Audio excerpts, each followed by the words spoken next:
Maybe the first question that we can start off with is something that maybe all three of you could address.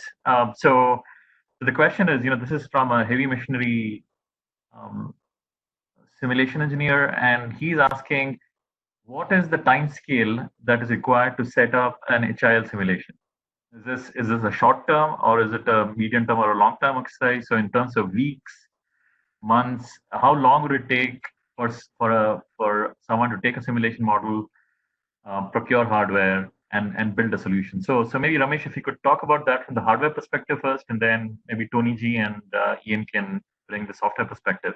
So essentially, the question is, how long would it take to set up a HIL solution from scratch? Given that there is some modeling that is currently taking place in the organization. So, okay, so like I talked about in the presentation, bringing your model real-time capable is very easy using the Adams real-time product. Once you have the real-time capable model, which of course involves some kind of manual intervention, but once you have that model, you can run it very quickly in Simulation Workbench. But actually, if you are going about designing the system from ground up, we do have partners that provide complete solution to you. Like, if you want to do a driving simulator solution, then it involves putting the hardware required for the driving simulator, like the Imagen and the projectors and the depending on the need that you have. If you want a desktop simulator, it's pretty straightforward. You buy a concurrent hardware, you buy a simple Logitech wheel, and you are all set to go. But if you want to go for a bigger driving simulator, or depends on the application, what I mean to say is, like, if you want to go for bigger ones, we do have partners that will give you a complete solution that will make this hardware procurement process very quick. That's the hardware in the loop, right? Yeah. Yeah. So effectively, we just talked to us. So our lead times are typically 8 weeks to 10 weeks, depending on the complexity of the system that you need to put together, what type of IO. We can do hardware in the loop, man in the loop for driving simulators. If you just want to connect to like Tony G does for hardware in the loop, we can provide a complete solution in that time frame. Based on that, you would then take the MSC Adams model, make sure you put it on our system. We would actually work with them to figure out how many cores they need, what kind of clock speeds they need, and we can then show you it running in hard real time and tell you the latency that you can expect seeing that model on the hardware. Oh, yeah, thanks for the detail. And Tony and Ian, if you could address that from maybe the software perspective. So let's say someone already has an Adams model and he's interested in implementing an HIL solution, which would require real-time compliance from the model. So Tony, perhaps you can talk about your experience, within Ford, when you initiated the process, taking the Adams model, maybe selling it to guys in the testing calibration. So could you talk about that process a little bit? Give us some detail on how long that took. Yeah, I think the overall process we need to take we need to take the model, we need to set it up, we need the purpose is just to make the communicate with the processor, which is as a vehicle processor, we need to set up the calibration.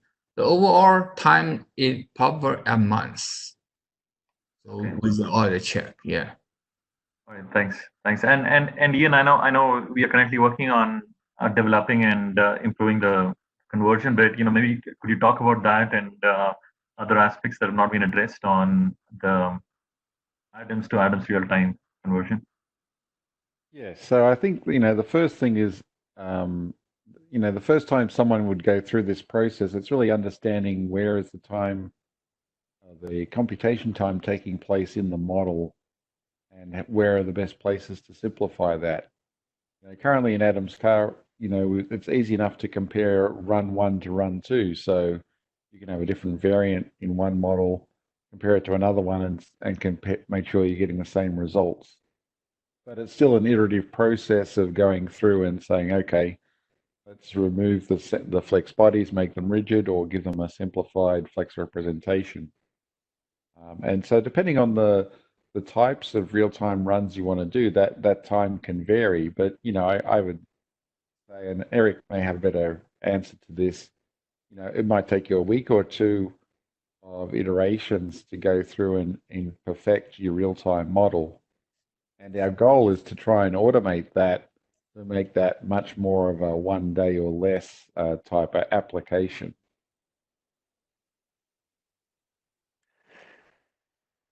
Yeah, I would agree with that. It's very application dependent right now as far as how much time that takes, and there's some level of familiarity with the process. So if you've done it a couple times, it goes a lot faster.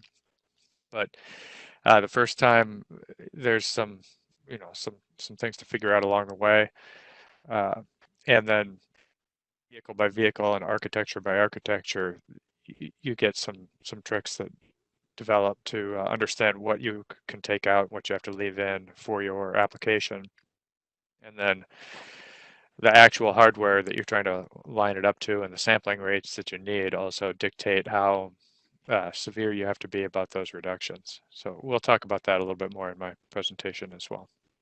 Sure. Sure. Thanks, Eric. So there's a question on any strategies that we could use to reduce the number of degrees of freedom in a model and make it real-time compliant. As Eric mentioned, he's got a presentation focused on that. That is upcoming. That's actually the next one. So we'll have a little bit more detail on that. There's a question, and this is perhaps for you, Ian. There's a question about application of Adams real time to non-automotive applications. Right? So it's any comments on that? It's actually a very rapidly expanding area. Initially our focus was based on customer requests in automotive, but we actually are starting to see a lot more in the off-highway areas that people are getting very interested in this. That includes into agriculture and also in aerospace for being able to test systems in real time. So while we haven't done much in those areas yet, there are ones that we're starting to look at and to do proof of concepts in to establish recommendations and solutions. All right, thanks, Ian. Thanks. There's another question on runtime of real-time models. So the question is, the runtime would depend on the compute power and also the fidelity in the model. So does this mean that the process of real-time model generation is an iterative one, wherein you have to continuously iterate on the hardware and the model fidelity as well, right? So perhaps this is relevant to all three of you folks. So maybe Ian, you could start with that. So yes, it's definitely based on the computing power. And one of the things that we've learned is that CPU speed is really the key thing to impact Atom solver performance. And then separate from that, it's the multi-threading, and we've made a lot of investments to increase the support for multi-threading so that you can distribute the models across more cores. So those two things really are key factors in achieving performance. And so then it's really a matter of, with the hardware that you're going to be performing the tests on is what you really got to focus on, and then tuning the model for that hardware configuration. Okay, thanks, Ian. Tony, anything from your experience about scaling the model, given that you have a certain type of hardware? Any experience? I think we scale the model up and scale the model fidelity based on the frequency. So you really need to focus on which frequency, which phenomena. The formula you are interested in under which frequency. So you need to, based on this frequency, scale your model up and down. Okay. So, and fortunately, the ARMs already provide a sufficient tool, sufficient function you can check for that. Okay, all right. Thanks, Tony. And Ramesh, on the hardware aspect, in terms of scalability of a certain model, once you bring it into your hardware platform, maybe some metrics or technology that you have to help us scale the model and make it run real fast. So, I think Ian already covered it. So compute power is the king here. So usually for simulating physical models, the faster your processor is, the better it is. So usually the CPU speed That's one of that's a major factor, and the memory speed is another factor, and then of course the cache size is another factor. So usually what you do is, like, when you have the real time, when you want to do real time simulation, you go with the fastest available processor available at that time, and then you try to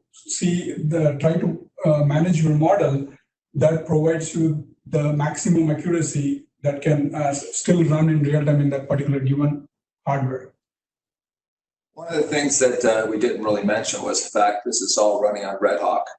And you can have a very fast clock speed, but if you have a lot of latency in your operating system that's not allowing you to take advantage of that, that can cause, different types of jitter, which causes problems when running your model. And the reason we get such great real-time performance is the fact that we have hard real-time operating system called Red Hawk, making sure that you're getting all the effectiveness out of your hardware.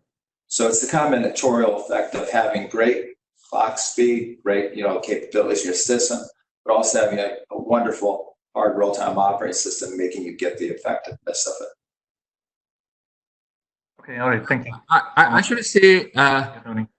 yeah, I just want to add one comment is that when we starting with this project, we did not even consider the concurrent.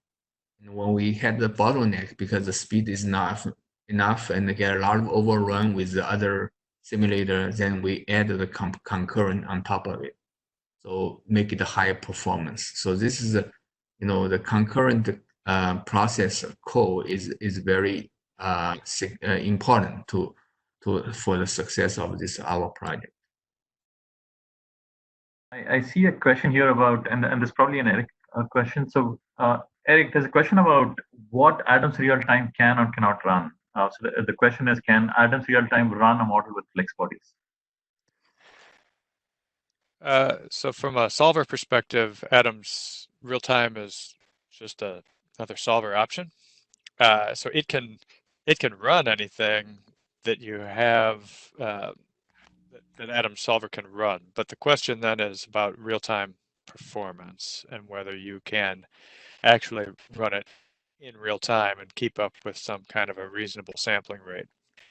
And the answer there is kind of unknown, to be frank about it. We can run, you can take a diving board flex body and run it in real time, no problem. But when you're talking about a real flex body integrated in a real model that we want to use for something helpful, we think that especially the newer simplified Enforce-based flex body that we've released in the last few releases, we think we should be able to get away with using that for something like a flexible subframe, especially if we don't need too many degrees of freedom elsewhere in the model. But we haven't tried it yet in a real application, so that's on our list to work on in the coming months. And then if we actually keep modal mass behaviors in there, then those should roughly stack up like other degrees of freedom in the model. And since one flex body can typically takes you from going having 6 degrees of freedom for that part up to having 20, 30, 50 degrees of freedom for that part, then you get up into these 150, 200 degrees of freedom range real quick. So definitely it'll be limited if plausible to do it that way. Okay, thanks, Eric. Yeah. There's a question on variance. So the question is, can I use assembly variants and subsystem variants together in the same model? Yes, you can. Assembly variants and subsystem variants are designed to work together. So an assembly variant can contain one or more subsystem variants without any trouble. Okay.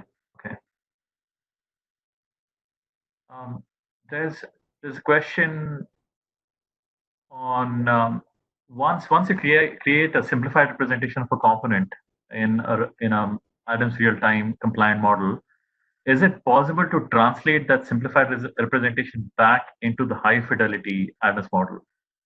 And given that it has been tuned, is there any value in bringing it back into the higher fidelity model and using it?